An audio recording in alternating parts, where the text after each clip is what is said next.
Excelente, doctor, le agradezco mucho.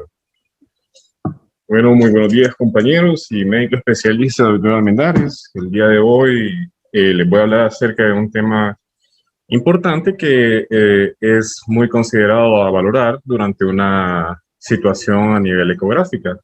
Este tema es el de vaso.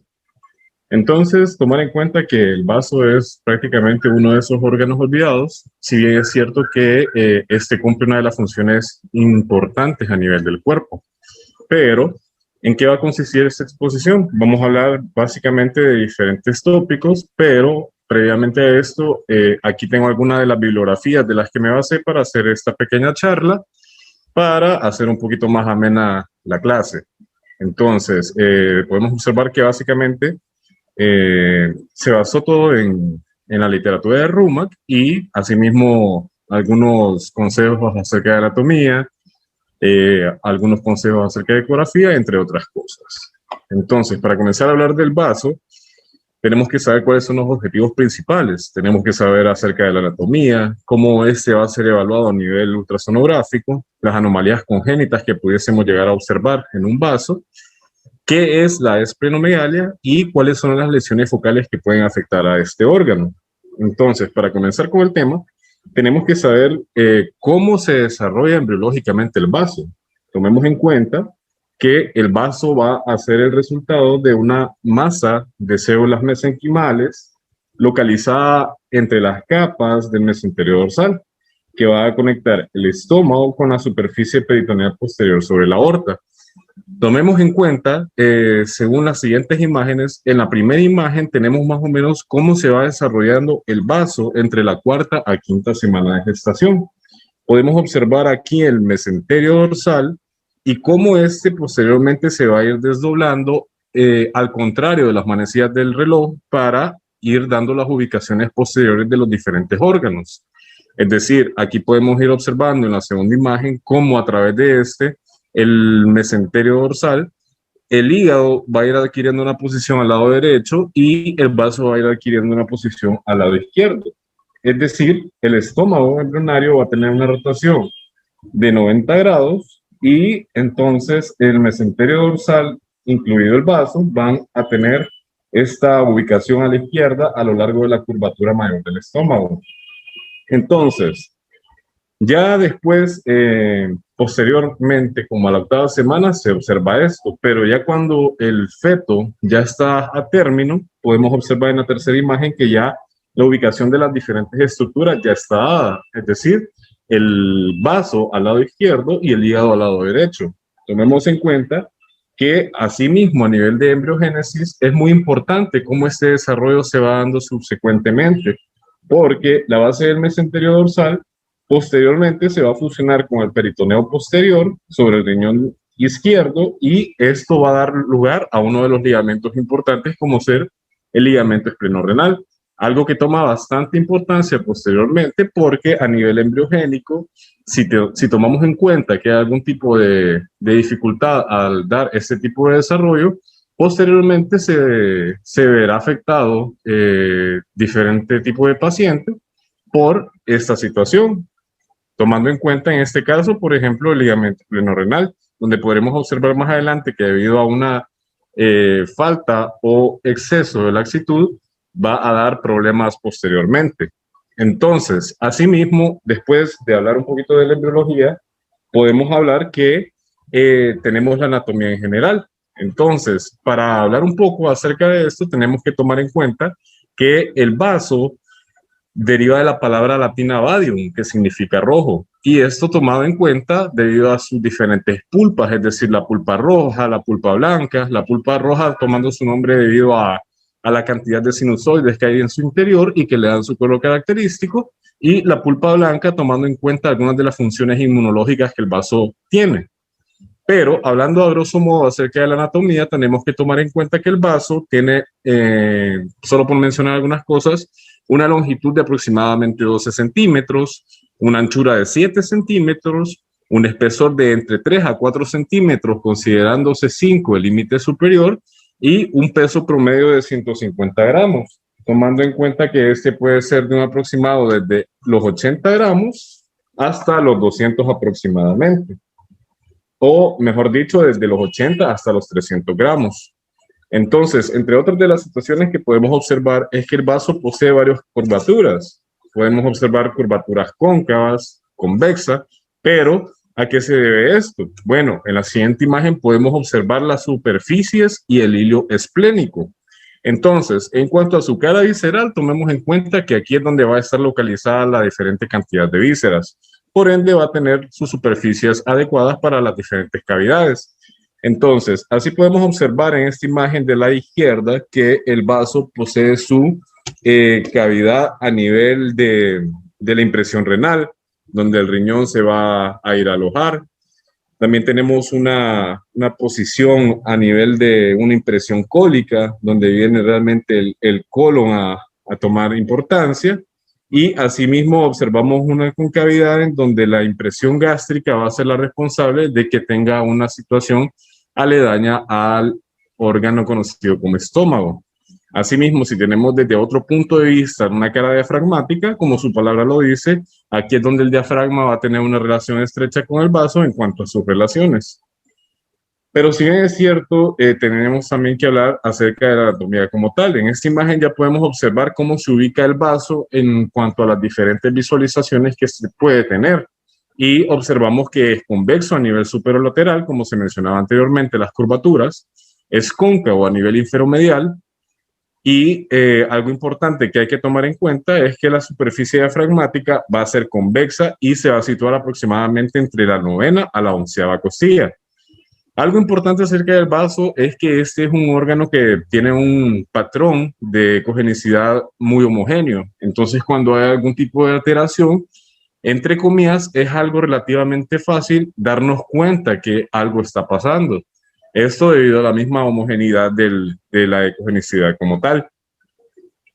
Entonces, para hablar un poquito acerca de la irrigación, tomemos en cuenta que el vaso va a tener una irrigación directamente a través del tronco celíaco. Recordemos que el tronco celíaco tiene sus divisiones en cuanto a la arteria hepática común, a la arteria gástrica izquierda, y tomemos en cuenta de gran importancia que aquí viene a dar otra división, que es la arteria esplénica, considerada prácticamente una de las estructuras vasculares más grandes del tronco celíaco. Asimismo, el vaso puede llegar a tener irrigaciones aparte por la arteria gastromental izquierda, la gastroperiplóica, y asimismo hay arterias gástricas cortas que también pudiese llegar a ayudar a la irrigación del vaso. Tomemos en cuenta asimismo que la arteria esplénica va de la mano junto a la vena esplénica para su drenaje, para posteriormente formar el hilio. Entonces, el hilio va a estar formado tanto por la arteria y vena esplénica y, como se mencionaba anteriormente, por el ligamento esplenorrenal. Pero, hablando un poquito acerca de los ligamentos, tomemos en cuenta que no solamente está el ligamento esplenorrenal, tenemos que tomar en cuenta que hay importantes ligamentos que van a estar acompañando al vaso, como diferentes ligamentos que se mencionarán a continuación. Entonces, aquí lo que se mencionaba anteriormente, aquí se puede observar una sección transversal del vaso, en donde ya se observa el hilio de las arterias y venas esplénicas. Podemos observar que el vaso cuenta con trabéculas, cuenta con una cápsula que va a ser de bastante importancia para diferenciar lo que vendrían a ser los hematomas, y asimismo va a tener una capa de peritoneo visceral que va a ser la serosa. Y en la imagen de la derecha ya podemos observar directamente cómo el vaso está relacionado con las diferentes estructuras aledañas, es decir, el diafragma. Podemos observar a nivel de la 9ª costilla cómo tiene su ubicación específica. Podemos observar su relación con el colon a nivel transverso y asimismo su relación en cuanto al estómago y lo que vendría a ser un tanto a posterior, lo que es el riñón. Entonces, para continuar un poco lo que se comentaba acerca de los ligamentos, ¿no? Tenemos que tomar en cuenta que el vaso es uno de los órganos más afectados, por ejemplo, cuando existen situaciones de trauma. Pero, ¿cuáles son los ligamentos que están directamente relacionados con este? Bueno, entre los más principales e importantes tenemos el ligamento esplenorrenal, el vaso con el riñón, y asimismo el ligamento esplénico.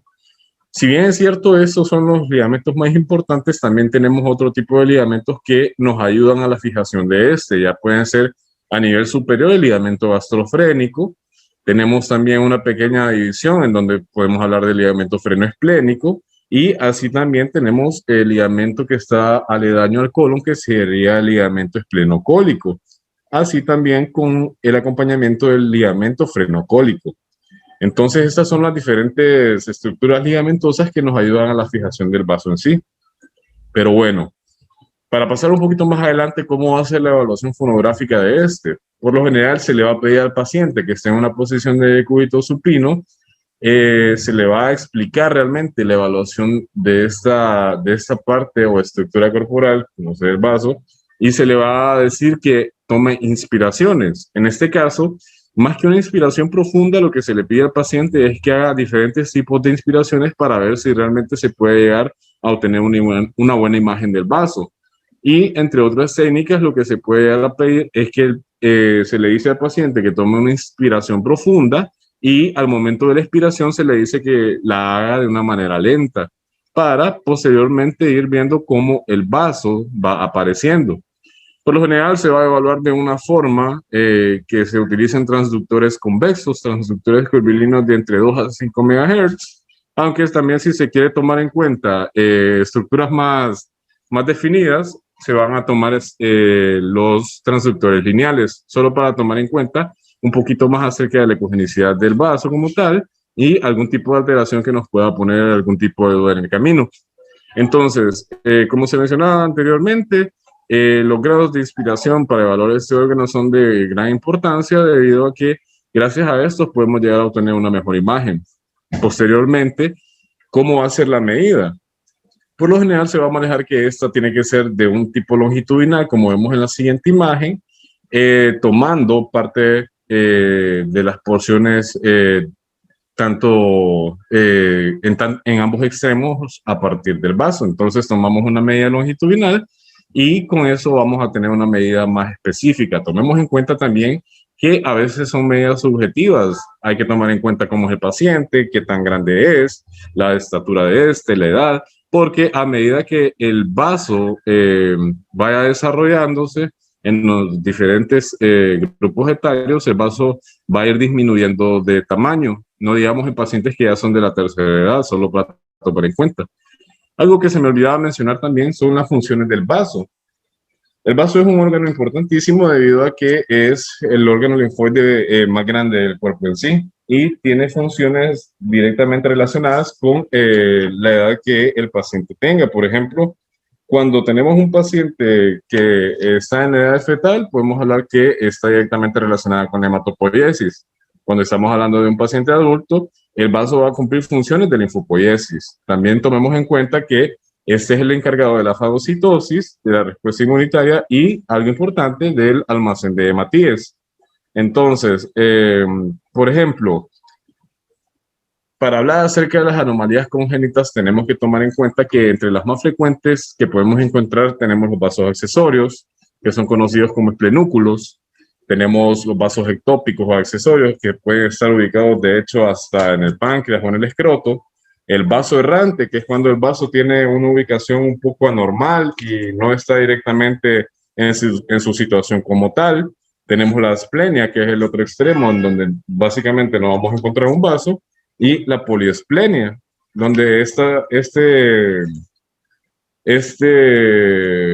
palabra se tiene que llegar a diferenciar de la esplenosis. La esplenosis, tomemos en cuenta que es un autoinjerto de tejido esplénico en diferentes cavidades, sobre todo a través de la cavidad peritoneal, secundario a un trauma. Entonces, en pocas palabras, una esplenosis está relacionada con que puede haber un tejido adyacente esplénico en otras ubicaciones posterior a un trauma debido a que este va a viajar por el torrente sanguíneo y va a irse a ubicar en otro lugar. Una característica de la esplenosis es que por lo general va a tener una medida de vasos accesorios, entre comillas, de 1 centímetro. Cuando nosotros estamos hablando de vasos accesorios como tal, tenemos que tomar en cuenta que estas son estructuras que van a estar por lo general aledañas al vaso en sí y van a tener una longitud aproximada de 5 centímetros. También algo importante que hay que mencionar acerca de los vasos accesorios o esplenúculos es que la principal ubicación de estos va a ser a nivel del hillo esplénico. Si bien es cierto que pueden haber otras ubicaciones, pero la principal es esta. Entonces, para hablar acerca de la asplenia y la poliesplenia como tal, es decir, cuando hay ausencia de vaso o aumento en la cantidad de vasos, tomemos en cuenta que aquí tenemos que hablar acerca de la heterotaxia visceral. Cuando la heterotaxia visceral, estamos hablando de que exista, por ejemplo, un situs inversus, tomemos en cuenta que puede llegar a existir un situs inversus de diferente dominancia. Entonces, cuando la dominancia es a nivel izquierdo, obviamente, probablemente va a haber una imagen en espejo en el lado contrario. Entonces, si la dominancia es a nivel del lado izquierdo, la dominancia de este va a verse reflejada en la imagen de espejo en el momento en que va a haber otra imagen en espejo en la porción contralateral, dando como resultado la presencia de otro vaso y presencia de otras estructuras que pueden llegar a considerarse izquierdas, es decir, un pulmón izquierdo, un vaso accesorio, entre otras cosas. En cambio, cuando la dominancia es del lado derecho, se puede observar que como en el lado derecho no hay un vaso, a nivel izquierdo, que será el lugar donde será la imagen en el espejo, no habrá vaso. Entonces aquí es el término utilizado como asplenia, en donde realmente existe una ausencia de este. Entonces, por lo general, podemos considerar que el vaso es un órgano del cual podemos llegar a vivir sin este. Sin embargo, hay que tomar en cuenta asimismo que debido a las funciones que este pudiese llegar a tener, dependiendo de la edad del paciente, esto pudiese llegar a afectarlo a él en las posteriores edades. Por ejemplo, cuando un paciente niño llega a tener una esplenectomía, hay que tomar en cuenta que ese puede llegar a estar predispuesto a tener infecciones de encapsulados, es decir, una neumonía, una meningitis, siendo la meningitis una de las infecciones principales que pudiesen llegar a tener estos pacientes. Y otra de las cosas es que antes de hacer una esplenectomía se tiene que tomar en cuenta que exista una vacunación adecuada por parte de los pacientes, debido a que lo que se tiene que evitar son las posibles enfermedades posteriores que puedan ocurrir. También se toma en cuenta que el vaso, cuando es posible, no hay que tratar de removerlo quirúrgicamente. Se tiene que hacer todo lo posible para que este no tenga que ser removido, porque lo que se mencionaba anteriormente, si bien es cierto que es un órgano del cual se puede subsistir sin él, no es tan directamente algo de lo que tendría que hacer falta. Entonces, ojo con ese dato. Cuando se puede llegar a tener la posibilidad de dejar el vaso en sí, entonces el vaso se deja. Entonces, volviendo un poquito a la situación del vaso accesorio, en esta imagen de ecografía podemos observar un vaso normal con una ecogenicidad homogénea, en donde podemos observar en la porción inferior una imagen redondeada de bordes regulares bien definidos, en donde prácticamente nos estamos refiriendo a un vaso accesorio o esplenúculo. Recordando que estos tienen aproximadamente una longitud de 5 centímetros y también puede llegar a cumplir las funciones esplénicas como tal. Es decir, no solamente es un tejido que está aledaño, sino que también tiene tejido que cumple funciones esplénicas en sí. Esta imagen nos ilustra lo que vendría a ser un vaso errante. Aquí la situación de donde hablábamos de la embriogénesis, que cuando tenemos una alteración a nivel del mesenterio dorsal, uniéndose con la porción posterior, con el peritoneo posterior, cuando tenemos una alteración, observamos que uno de los principales ligamentos, como es el ligamento esplenorenal, va a tener una amplitud en su latitud, es decir, que el vaso no va a estar fijo de una manera tensa. Es decir, que entonces, en pocas palabras, si esto ocurre, el vaso pudiese llegar a tener ubicaciones un poco más inferiores, solo para dar el ejemplo. Entonces, en esta imagen lo que podemos observar en la L es la porción correspondiente al hígado y mucho más abajo, de una manera más inferior, podemos observar dónde se ubica el vaso, representado por la letra S, que está prácticamente aledaño a lo que vendría a ser el útero de esta paciente. Entonces, un vaso errante es un vaso que no está ubicado directamente en su ubicación general o normal. Entonces, asimismo, como hemos hablado de los defectos congénitos, tenemos que tomar en cuenta un término importante, la esplenomegalia. ¿Cuándo se considera esplenomegalia? La esplenomegalia prácticamente es un término dicho para los pacientes que tienen un vaso que está aumentado de tamaño. Entonces, por lo general, una persona puede llegar a darse cuenta que un paciente tiene un vaso aumentado con el método ocular. Este es un método un poco subjetivo, pero de gran ayuda, debido a que si un vaso se observa que está grande, es porque probablemente lo es. Si bien es cierto, es un tanto impreciso, necesita más que todo experiencia de la persona que esté realizando el ultrasonido. Recordemos que el ultrasonido en sí es algo operador dependiente.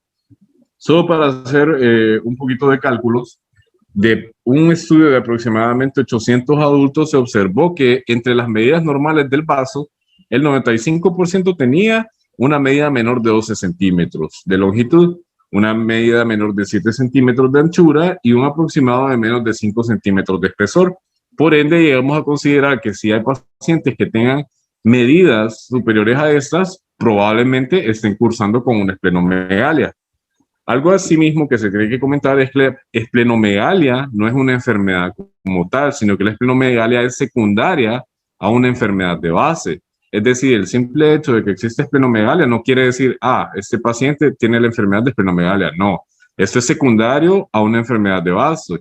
Y algo que tenemos que tomar en cuenta es que realmente la ecografía no suele ser útil en el diagnóstico específico de la esplenomegalia. Tenemos que tomar en cuenta la historia clínica del paciente y probablemente otros hallazgos que éste puede llegar a tener a nivel ultrasonográfico. Entonces, por lo general se va a considerar que la esplenomegalia puede ser leve a moderada cuando las mediciones son mayores de 12 a 18 centímetros, y ya podemos considerar que es una esplenomegalia masiva cuando el vaso tiene medidas mayores de 18 centímetros. Entonces, por lo general, tenemos que tomar en cuenta las causas principales. Va a ser, en primer lugar, y siendo la más importante, la hipertensión portal, todos los trastornos congestivos mencionados. También podemos hablar de las infecciones y también podemos hablar de los pacientes con SIDA, el síndrome de inmunodeficiencia adquirida. Y ya cuando tenemos que tomar en cuenta otro tipo de causas como la esplenomegalia masiva, ya podemos tomar en cuenta trastornos como ser la leucemia, trastornos como el linfoma y también la mielofibrosis, debido a que la mielofibrosis va a generar una fibrosis a nivel de la médula ósea y por ende una esplenomegalia con anemia y una disminución de los hematíes como tal. Entonces, para hablar acerca de esta imagen, tenemos que tomar en cuenta la hipertensión portal. La hipertensión portal, siendo la principal causa de una esplenomegalia, se observa en estas diferentes imágenes. En las primeras dos imágenes verticales, en la A y la C, se puede observar cómo existe a escala de grises, una presencia de probablemente varices a nivel de, varices mediales e inferiores al vaso que van a representar lo que vendría a ser la derivación esplenorenal. Y asimismo, en las imágenes B y D, se observa cómo se les aplica el Doppler a nivel longitudinal y esta va a mostrar una intensidad de señal que va a mostrar la esplenomegalia y asimismo se pueden observar varices tortuosas a nivel medial esplénico. Entonces, para hacer una visión más específica acerca de las diferentes causas de la esplenomegalia, podemos dividir este tipo de trastornos en trastornos hematológicos, en donde podemos hablar acerca de los defectos de membrana de los eritrocitos, las hemoglobinopatías y las anemias hemolíticas autoinmunes. Podemos hablar acerca de la talasemia mayor, considerada prácticamente la anemia que puede ser la forma más severa de anemia y que va a ser transmitida de manera hereditaria, es una anemia hemolítica. Y también podemos tomar en cuenta algunas causas reumatológicas que nos van a dar una esplenomegalia menor de 18 centímetros. Por ejemplo, la artritis reumatoide, tenemos que tomar en cuenta donde de hecho incluso hay un síndrome que es el síndrome de Felty, en donde la esplenomegalia va a estar directamente relacionada con la artritis como tal. Podemos hablar del lupus eritematoso sistémico y podemos hablar asimismo de la sarcoidosis. La sarcoidosis siendo de gran importancia en esta situación, debido a que esta es una enfermedad que va a afectar a diferentes pacientes, creando un crecimiento de células inflamatorias, es decir, granulomas, en cualquier parte del cuerpo. Y algo que hay que tomar en cuenta es que si bien es cierto que pueden aparecer a nivel del vaso, los órganos más afectados por una sarcoidosis van a ser los pulmones y los ganglios linfáticos. Entre otras causas, también podemos observar, siempre hablando de las menores de 18 centímetros, las infecciosas, donde tenemos los virus, bacterias, micobacterias y hongos. Y también podemos hablar acerca de las infecciones que nos pueden dar una esplenomegalia masiva mayor de 18 centímetros. En este caso, tenemos que hablar del área endémica. Por ejemplo, en esta situación podemos hablar de la leishmaniasis visceral, en donde prácticamente tenemos que tomar en cuenta que uno de los agentes que nos van a afectar más es la Leishmania donovani, tomando en cuenta los diferentes estadios de esta en cuanto a promaciotes, que va a tener una afección extracelular, y los amacibotes, que van a ser intracelulares y sin flagelo. Entonces, ¿a qué se debe esta esplenomegalia? Básicamente, una leishmaniasis se debe a que dentro del sistema mononuclear fagocítico del hospedador va a haber una fisión binaria. Entonces, ¿qué es lo que ocurre? Prácticamente los amacibotes van a tener una reproducción a nivel de los macrófagos hepáticos y de la médula ósea, pero también tomar en cuenta que van a tener una reproducción en los macrófagos esplénicos, y de aquí que existe una esplenomegalia posterior. También tomamos en cuenta que existen otro tipo de situaciones, como ser la malaria, en donde ya tomamos en cuenta lo que vendría a ser una esplenomegalia malárica reactiva, que antes se conocía como una esplenomegalia tropical. Entonces, en una malaria lo que ocurre es que hay una respuesta inmunológica por parte del Plasmodium, ya sea falciparum, vivax u ovale, por una producción excesiva de inmunoglobulina M policlonal, que esta va a ser no específica por parte de los linfocitos B, y por ende va a dar una exagerada formación de inmunocomplejos que va a estar directamente relacionada con la esplenomegalia en sí. Entonces, entre otro tipo de causas que va a dar esplenomegalia menores de 18 centímetros, podemos hablar de las causas congestivas, en donde mencionamos a grosso modo la cirrosis hepática, la trombosis venosa y la insuficiencia cardíaca congestiva, y también las más importantes en cuanto a que pueden dar esplenomegalia leve a moderada e incluso severa, podemos hablar de los linfomas, las metástasis, la amiloidosis, las enfermedades por depósito, por ejemplo, la enfermedad de Gaucher, en donde debido al depósito de colesterol va a haber afección de diferentes estructuras a nivel corporal. Por ejemplo, se puede hablar de que la enfermedad de Gaucher como tal vendría a ser una enfermedad de acúmulo de grasas en sí, que va a afectar sobre todo al hígado y al vaso como tal. Entonces, prácticamente esta viene a ser la enfermedad por depósito lisosomal más frecuente, y se va a dar debido a un déficit de una glucocerebrosidasa. Entonces, tenemos que tomar en cuenta que asimismo esta va a ser de tipo autosómica recesiva, solo para hacer pequeños comentarios. Entonces, entre las complicaciones que se puede obtener acerca de la esplenomegalia, algo de importancia es que puede ocurrir un hiperesplenismo, es decir, el órgano va a estar funcionando a tope, a cantidad excesiva, o en el peor de los casos puede haber una rotura esplénica debido a la sobreproducción o el exceso de trabajo por parte del vaso. Hay que tomar en cuenta que la rotura esplénica también se puede dar secundario a un hiperesplenismo en sí. Entonces, estas vendrían a ser las principales complicaciones de la esplenomegalia. Pero ya hablando un poquito acerca de las lesiones focales, tenemos que tomar en cuenta que estas se subdividen en quistes, lesiones nodulares esplénicas, lesiones sólidas focales esplénicas y otros, en donde en otros vendrían a caer los infartos, vendrían a caer los traumas, entre otras situaciones. Pero comenzando principalmente en cuanto al apartado de los quistes, tenemos que tomar en cuenta que estos tienen otra subdivisión. Entonces, los tipos de quistes esplénicos van a ser de diferentes tipos. Por lo general van a ser los quistes congénitos, que pueden ser congénitos primarios, también denominados quistes epidermoides, que pueden llegar a diferenciarse de los pseudoquistes, que son quistes falsos, debido a que los epidermoides tienen la presencia de un recubrimiento epitelial o endotelial. Otra situación es que podemos observar quistes hidatídicos secundarios a causas parasitarias, por ejemplo, en este caso a los equinococos. Podemos observar metástasis quísticas, también otro tipo de lesiones como ser los abscesos, en donde más que una imagen quística lo que vamos a observar es la presencia de sombras acústicas secundarias a un área de infección como tal, correspondiente al absceso. Podemos hablar acerca de hematomas y de linfangiomas. Entonces, para hablar de quistes simples, tenemos que esos van a ser los principales que vamos a encontrar hasta cierto punto y van a ser caracterizadas por ser áreas sin ecos, que van a estar con bordes lisos, bien definidos y bien delimitados. Van a mostrar una ecogenicidad anecogénica. Por lo general pueden estar subdivididos en varios tipos. Aquí vienen a incluirse los que son producidos por equinococos, los quistes hidatídicos, los postraumáticos, los pseudoquistes y los congénitos primarios como tal, los epidermoides. Entonces, un aspecto importante en cuanto a los quistes simples es que no puede ser posible diferenciarlo entre los verdaderos y los pseudoquistes a nivel de imágenes ultrasonográficas, debido a que las características son muy semejantes.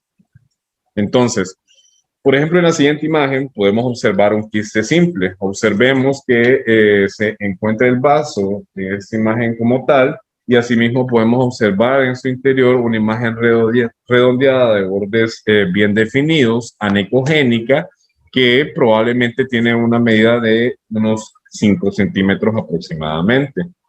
Esto solo para mencionar el quiste esplénico como tal. Entonces, prácticamente una lesión o prácticamente una imagen redondeada de bordes lisos bien definidos anecogénica. En la siguiente imagen, lo que podemos observar es la presencia de dos imágenes redondeadas de bordes lisos bien definidos anecogénicos. Sin embargo, tomando en cuenta que la primera imagen, la de la izquierda, a nivel esplénico, se observa que tiene bordes irregulares y ya la segunda imagen tiene bordes regulares. Si bien es cierto que estas imágenes siempre vienen a encasillarse en quistes simples. Entonces, esta era una imagen de un estudio de una paciente, si mal no recuerdo, que se encontraba asintomática y fueron encontrados de manera incidental. Entonces, el quiste de la izquierda tiene una medida de aproximadamente 5 centímetros de longitud y el de la derecha de aproximadamente 6 centímetros en la porción inferior del vaso. También podemos observar los quistes calcificados, en donde ya cumplen requisitos aparte, es decir, tenemos la misma imagen redondeada de bordes lisos bien definidos, en donde se observa incluso áreas de ecogenicidad aumentada a su nivel periférico, pero en este caso lo que podemos observar también es la sombra procedente del lado cercano del quiste esplénico. Aquí lo que puede llegar a ocurrir es que va a existir una sombra acústica posterior debido a la misma calcificación. Hablando un poquito acerca de los pseudoquistes, tenemos que tomar en cuenta que estos son secundarios a un trauma previo. Estos, a diferencia de los quistes verdaderos, no van a tener un recubrimiento celular.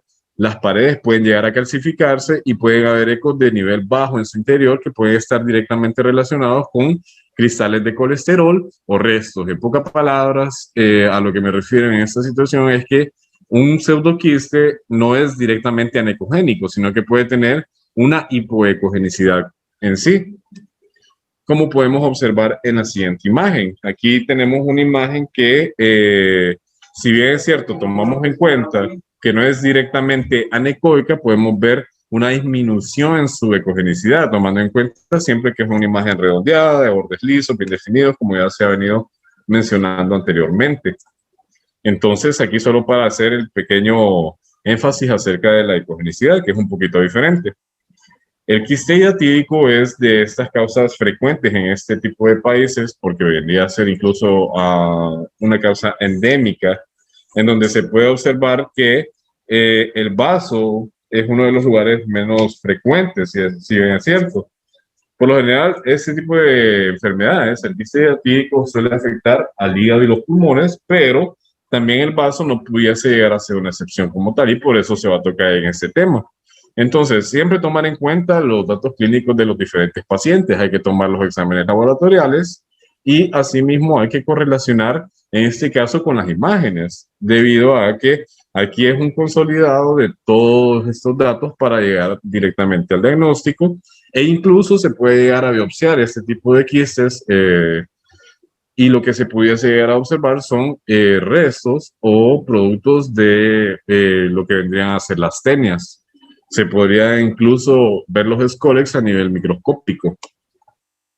Entonces, en esta imagen ya lo que podemos observar es la presencia de un quiste hidatídico. Si bien es cierto que observamos que cumple requisitos como ser las diferentes áreas de ecogenicidad, en este caso tenemos que tomar en cuenta que existe dentro del mismo quiste madre un quiste hijo con una disminución notable en su ecogenicidad.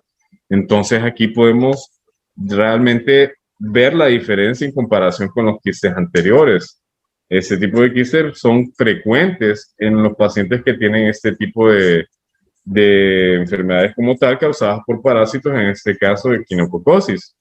Entonces aquí básicamente para dilucidar esta situación de que si bien es cierto que es una imagen quística, aquí se observan diferencias en comparación a otros. E incluso en la imagen de la letra B ya se puede ver el quiste posterior por esta enfermedad, pero ya con presencia de calcificaciones en sí. Ya se puede observar una sombra acústica posterior. En cuanto a los quistes congénitos primarios o epidermoides, tenemos que tomar en cuenta lo que se tomaba anteriormente, que es un recubrimiento endotelial o epitelial que lo va a estar formando, y esto los va a diferenciar de los postraumáticos. Y quizá por restos embrionarios de células mesoteliales primitivas va a ser la causa de que estos ocurran. En cuanto al líquido de quiste, tomamos en cuenta que va a tener una mayor ecogenicidad en comparación a la ecogenicidad de un quiste simple debido por restos de colesterol, hemorragia o restos inflamatorios. Entonces, este es un quiste congénito primario o epidermoide en donde ya se puede observar que la ecogenicidad básicamente tiene un patrón heterogéneo en comparación a la anecogenicidad de un quiste simple en sí. Entonces, aquí siempre cumpliendo las imágenes redondeadas, de bordes lisos, bien definidos. Sin embargo, tomando en cuenta que el contenido de estos quistes epidermoides puede ser diferente debido a los restos de colesterol y otro tipo de escombros a nivel esplénico. Tomando en cuenta bastante que la embriogénesis se relaciona con este tipo de quistes en sí. Tomando asimismo otro tipo de lesiones, se pueden observar imágenes secundarias con absceso esplénico, en donde las causas más frecuentes son la endocarditis, la septicemia y los traumas. En este tipo de imágenes lo que se puede observar es gas, siempre cumpliendo un requisito de las imágenes redondeadas en la mayor parte de los casos. Sin embargo, los bordes pueden llegar a ser irregulares, pero lo que nos va a diferenciar la imagen quística es que la presencia de gas nos va a decir que probablemente existe una causa infecciosa y que asimismo este gas se puede ver directamente a nivel de ultrasonido, y aquí la sospecha de que puede existir un absceso esplénico. Algo también que se puede tomar en cuenta es que la aspiración de esta afección va a ser clave para poder llegar al diagnóstico final. Entonces, aquí lo que se puede observar en esta imagen es un absceso esplénico, en donde, como se comentaba anteriormente, algo que hay que tomar en cuenta es la presencia de gas señalada en esta situación por esta punta de flecha. Entonces, aquí se observa la ecogenicidad que está alterada. Recordemos que cuando existe una ecogenicidad alterada, prácticamente como el vaso tiene una homogenicidad en su ecogenicidad, es de una manera un tanto sencilla poder observar que está ocurriendo algo. En cuanto a las lesiones nodulares esplénicas, tenemos que tomar en cuenta que también se pueden subdividir. Estas pueden ser causas de nódulos esplénicos tipo infecciosa, como ser la tuberculosis, la histoplasmosis, los abscesos por cándidas. En otras cosas se puede mencionar la enfermedad por el arañazo de gato, los pacientes que están inmunosupresos, que pueden llegar a tener afecciones por Pneumocystis jirovecii, las causas de nódulos esplénicos que pueden ser inflamatorias, como ser la sarcoidosis, algo que se mencionaba anteriormente, y las causas malignas, en donde ya se puede mencionar la leucemia, el linfoma, las metástasis, entre otras cosas. Entre otras situaciones que se pueden mencionar está la enfermedad de Gaucher y los cuerpos de Gamma-Gandhi. Por lo general, en este tipo de situaciones donde existen lesiones nodulares esplénicas, tomamos en cuenta que van a ser múltiples. Se pueden dividir debido a su tamaño o su longitud en micronodulares, que son menores de 1 centímetro, y nodulares, que son de entre 1 a 3 centímetros. Entonces, la tuberculosis es una de estas causas infecciosas que puede involucrar al vaso y es típicamente visto en la de tipo miliar.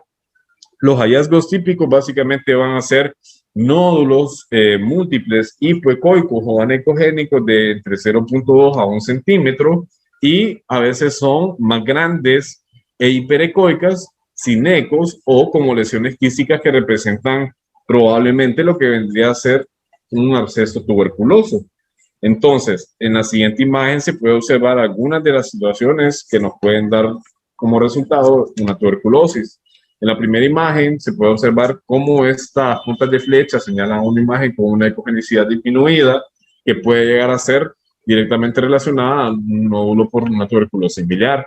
En la imagen B ya se puede observar que incluso existen calcificaciones de estos nódulos en sí. Ya se pueden observar sombras acústicas, pero de una manera más descrita a nivel nodular. Se observan los diferentes patrones, por ejemplo, en esta imagen de tuberculosis miliar, en la imagen de la letra A se observa un patrón definitivamente afectado a nivel esplénico, en donde se pueden observar múltiples nódulos de entre 0.2 a 1 centímetro aproximadamente, y si se hace un aumento de esta imagen ya se puede dilucidar de una manera más específica cómo se observan, recordando siempre que uno se puede llegar a asociar con un transductor lineal para ver con mayor detalle ese tipo de imágenes. Entonces, eso vendría a estar relacionado directamente con una tuberculosis, en este caso de tipo miliar. También podemos observar granulomas calcificados, como se mencionaba anteriormente, en los pacientes que tienen el antecedente de tener una enfermedad de sarcoidosis. Los granulomas en este tipo de casos, cuando ya pasa un debido tiempo, van a poder tener una ecogenicidad aumentada. Entonces pueden llegar a ser hiperecoicos y algunos pueden llegar a tener incluso sombras acústicas posteriores, pero siempre haciendo énfasis en que estas van a ser imágenes nodulares. Entre algunas de las afecciones más frecuentes y que pueden afectar en una mayor capacidad al vaso son los linfomas y las metástasis, que pueden presentarse con múltiples tipos de patrones nodulares difusos, sobre todo en estas afecciones cuando mencionamos el linfoma de Hodgkin y el linfoma no Hodgkin de bajo grado. Entonces, para solo hacernos una imagen de cómo se verían diferentes patrones, tenemos en cuenta esta situación, donde podemos observar patrones de linfoma en la imagen A, que se observa de una manera bien ordenada, como los nódulos se observan de una manera hipoecogénica. En la imagen B podemos observar que hay nódulos que son incluso más grandes que los de la imagen A y no están de una forma ordenada, sino que están un poquito más en desorden, pero siempre hacen alusión a este tipo de enfermedades. Podemos ver un patrón de la imagen C en donde más bien se observa un respeto a nivel del vaso y asimismo aledaño a este se observa un conglomerado de estos patrones en sí, de estos nódulos.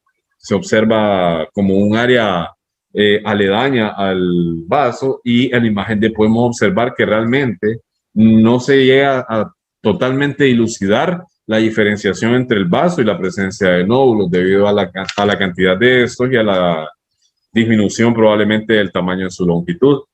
Entonces, solo para mencionar algunos patrones acerca del linfoma. Podemos también mencionar las lesiones sólidas focales esplénicas. Podemos tomar en cuenta que existen benignas, malignas y también podemos hacer alusión a otras. En cuanto a las benignas, tenemos al hemangioma, la abartoma, linfoangioma, pseudotumores inflamatorias. Las malignas, podemos hablar del linfoma, la metástasis, el angiosarcoma y el hemangiopericitoma. Y entre otras, podemos hablar de los traumas y los infartos. Entonces, para comenzar, tendríamos que hablar acerca del hemangioma. Tenemos que tomar en cuenta que esto viene a ser la neoplasia benigna más común del vaso.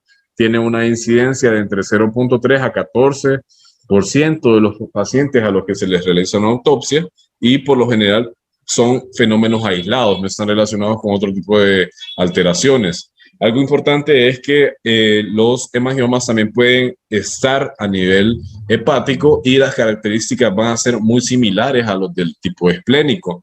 Es decir, en pocas palabras, en cuanto a los hemangiomas, lo que se va a observar es un aumento de la ecogenicidad, como en esta imagen, en donde la flecha nos señala una imagen redondeada de bordes lisos bien definidos a nivel esplénico, en donde se observa un aumento de la ecogenicidad en comparación al parénquima esplénico. También en la imagen B podemos observar estas imágenes, podemos observar una imagen de menor longitud en la izquierda.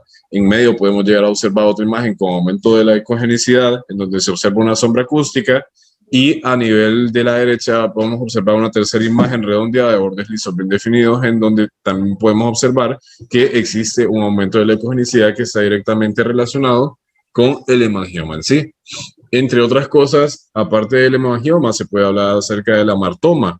El amartoma tiene características bien frecuentes, son típicamente bien definidos, van a ser homogéneos, y algo en cuanto a diferenciación del amartoma es que van a tener un patrón de ecogenicidad isoecogénico. Entonces, estos amartomas pueden llegar a contener áreas quísticas y también pueden llegar a tener calcificaciones, pero a medida de esquematizarlo podemos observar en la siguiente imagen cómo está el parénquima esplénico y cómo estas flechas nos señalan una imagen redondeada que está bien definida. Sin embargo, hay que tomar en cuenta que el operador dependiente en estos casos observa una imagen redondeada, pero aquí se observa una ecogenicidad tipo isoecogénica. Entonces, sí se observa que existe la presencia de una imagen diferente a nivel esplénico que va a tomarse en cuenta como un amartoma. Entre otras de las situaciones que podemos hablar es acerca de los infartos esplénicos. Cuando tomamos en cuenta que estamos hablando de un infarto esplénico, cuando tenemos un área triangular con una disminución de su ecogenicidad, es una imagen hipoecoica. Entonces, siempre que tomamos en cuenta que exista este tipo de imágenes a nivel de la periferia esplénica, tomemos en cuenta que va a ser un infarto siempre y cuando no se demuestre lo contrario.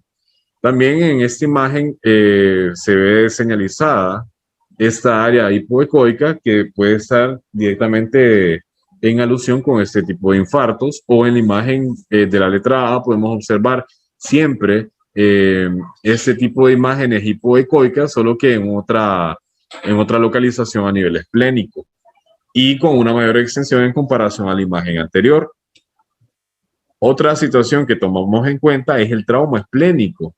Tomemos en cuenta que cuando tenemos diferentes tipos de traumas, los órganos afectados van a ser diferentes. Por ejemplo, cuando tenemos traumas por heridas cortopunzantes, por ejemplo, tipo cuchillo, el órgano más afectado va a ser el hígado. Sin embargo, cuando estamos hablando de traumas cerrados, por lo general estamos hablando de lesiones directamente relacionadas con el vaso, en un porcentaje aproximado de entre 45 a 55%. Asimismo, seguido por el hígado con un porcentaje de 35-45% y el intestino delgado con un 5 a 10%. Entonces, tomar en cuenta que todos esos traumas que son cerrados directamente van a estar relacionados con el vaso. Entonces, esta es una de las estructuras más importantes a tomar en consideración.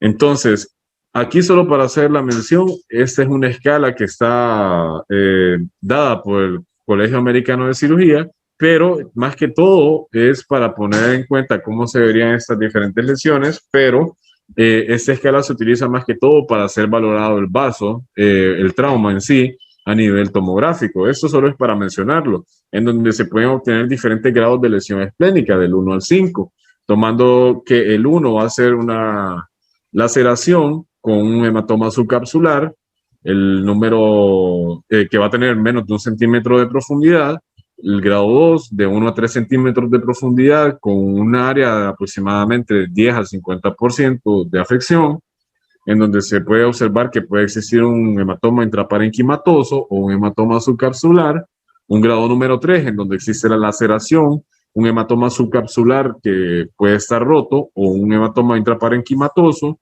con una profundidad mayor de 3 centímetros.